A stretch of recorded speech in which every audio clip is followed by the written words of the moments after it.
Today's lab today is on diffusion. We're going to be looking at a variety of different aspects of diffusion, but one in particular, we're going to be looking at the causes of diffusion and what affects diffusion as well. Today we're going to look at temperature in particular. We'll be measuring the pH of ammonia as we heat or cool off the water in the water bath. As far as what the definition is, most of you already know what the definition is. If I drop this red dye in the beaker, you'll notice that it's diffusing throughout. And most of you could probably say that, well, you're going from a higher concentration to a lower concentration. And that would be fine. But what are the aspects at the molecular level that make this thing happen? So we're going to be putting a flask inside of this, and we're going to heat it up, and then we're going to be measuring the pH over time as various temperatures of this water will increase or decrease. So one of the things we're going to be looking at today then is actually the steps and how to make that lab happen. So we'll meet you out in the lab in just a second. Thanks. Well, how'd you do? If you take a look at our data, we had a couple of unexpected things. But for the most part, in a lab situation, you don't always get what you expect. And that's part of analyzing data. But today what I want you to take a look at is not only what the graphs mean, but also what's going on at the molecular level. What are those molecules doing under various conditions? So when you're looking at these graphs, one thing I want you to really focus in on is the slope. The slope is one of those things that kind of tells a lot about the speed at which the reaction takes place. Obviously right here you can see these are both flat, and so there isn't a whole lot of collisions going on. The speed of the molecules isn't as fast as, let's say, these. Now we have a wonderful tool on this particular program, and it's called the slope tool. And the slope tools are located right here at the top. And if I can just adjust the screen just a little bit, I'll be able to probably show you that a little bit better. There we go. They're right up here. And it's what you want to do is you want to first of all select the run. This is run number 3. This is when it was 40 degrees. This is run 4, and this is when the temperature of the water was 60 degrees Celsius. So let's first of all take a look at that. And we're going to select run number 3, 40 degrees Celsius. And then I'm going to come over here and I'm going to grab or click on the slope tool. And when I do that, you're going to take the cursor and you're going to move it along that line till you get the little hand. And then you're going to move it along this line. And you can't see it from where you are, but it says m equals 2.6. That is the rise over the run. So at 2.6, that kind of gives you kind of the speed at which the reaction is taking place. It's extremely steep right here, so it's going almost 3 times faster in terms of time than the other ones. So let's take a look at another one, run number 4. And so I'm going to click on number 4, and then I click on the slope tool, and then I'm going to just drag it until I see the little hand. Now this one is 3.8. So at the very beginning you can notice that on this particular graph, first of all, when we placed the ammonia in, it reacted a lot faster. But one of the reasons it's reacting a lot faster, the molecules are moving a lot faster.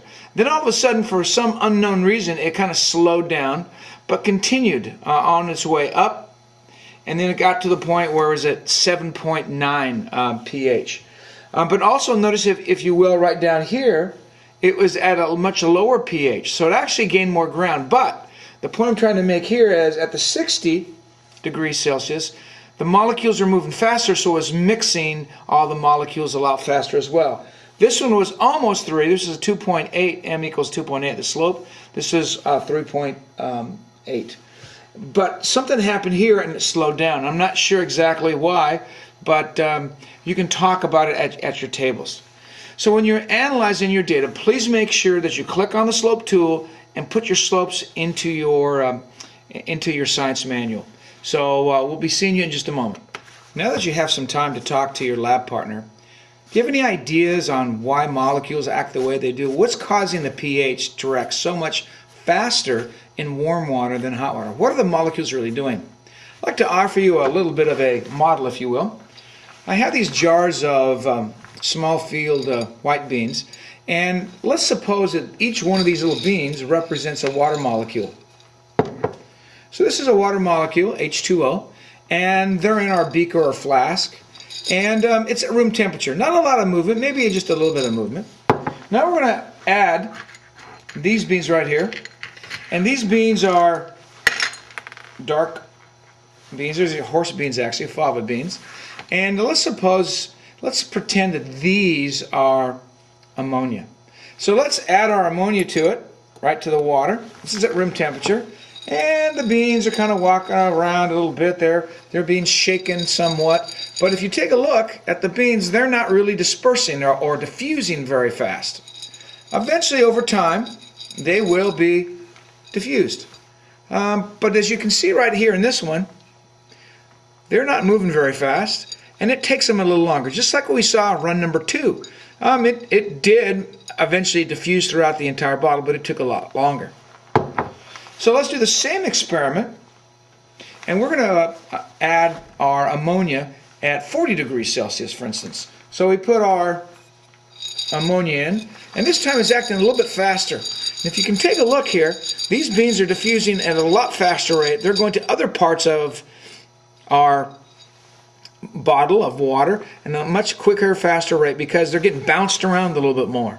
As those molecules are moving around and making them bounce off of each other, they're moving in very random ways until they reach homeostasis, and there's kind of a space between them. And finally, if we put it at 60, and we add more ammonia, then you can see how much those beans are really being mixed around, bounced around, and as they collide into each other, they're making their way in other parts of the beaker. So it's happening at a lot faster rate, primarily because they're bouncing off of each other, kind of like billiard balls. So as they're moving faster and faster, they're colliding with each other and moving them further and further out and making them diffuse at a much faster rate. So I hope that this demonstration, plus the lab, will allow you to see how diffusion works and how temperature can affect diffusion. Our next lab is on osmosis, which is kind of a special case diffusion. So we'll see you in a little while. Thanks.